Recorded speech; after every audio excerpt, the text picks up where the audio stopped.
গুম এবং খুন করেছে। সম্প্রতি যে বৈষম্য বিরোধী ছাত্র আন্দোলনে ছাত্র গণ অভ্যুত্থানের মধ্য দিয়ে এই শেখ হাসিনার সরকার পদত্যাগ করে, সেই ছাত্র আন্দোলনে আমি ছিলাম যাত্রাবাড়ি থেকে।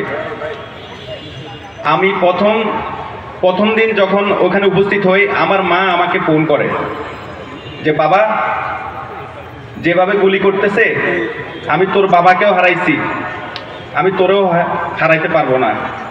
আমি আমার মাকে একটা কথা বলছিলাম যে মনে করো তোমার ছেলে মারা গেছে, তোমার ছেলে নাই, আমি যদি এখন না মারা যাই, এই শেখ হাসিনার সরকার যদি ক্ষমতায় থাকে, তাহলে আমাকে 10 বছর পরে হলেও মারা যেতে হবে।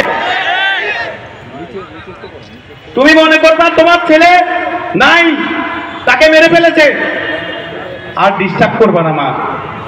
এখন সময়, সে যদি পদত্যাগ করে তাহলে এই গুম হওয়া ব্যক্তিদের খবর বের হবে। আগে তাকে পদত্যাগ করাইতে হবে, তারপর তাদের হদিস বাইর হবে। একে একে হদিস বাইর হইতেছে, এখন আয়নাঘর থেকে অনেকে বের হয়েছে। তারা বলছে অসংখ্য লোক সেখানে বন্দী অবস্থায় আছে।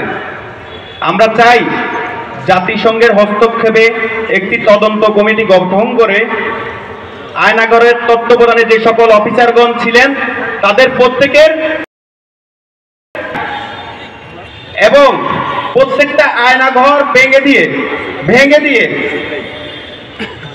একটা আয়নাঘর শুধু রাখবে, যেখানে সবার উপস্থিতিতে, সবার জনসম্মুখে যারা এই আয়নাঘরগুলো করছে, গুম করছে, তাদেরকে রাখা হবে শুধু, আর কেউ না। শুধু যারা এতদিন গোপনে এই বন্ধু সেলগুলোতে এই স্বজনদেরকে গুম করে রাখছে, তাদেরকে সবার সামনে একটা আয়নাঘর রাখি, তাদেরকে ওখানে রাখা হবে। তারা বুঝো যে আয়নাঘরে থাকা কত কষ্ট, কত যন্ত্রণাদায়ক।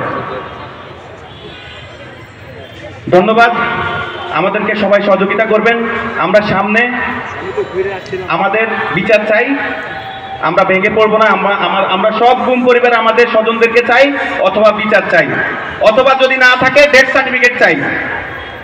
আমার লক্ষ্মীপুরের সাবেক সংসদ সদস্য শহীদুদ্দিন চৌধুরী অ্যানি আঙ্কেল, তিনি আমার বাবা এবং আমার চাচা গুম খুনের সকল ঘটনা তিনি জানেন, তিনি সবকিছু জানেন।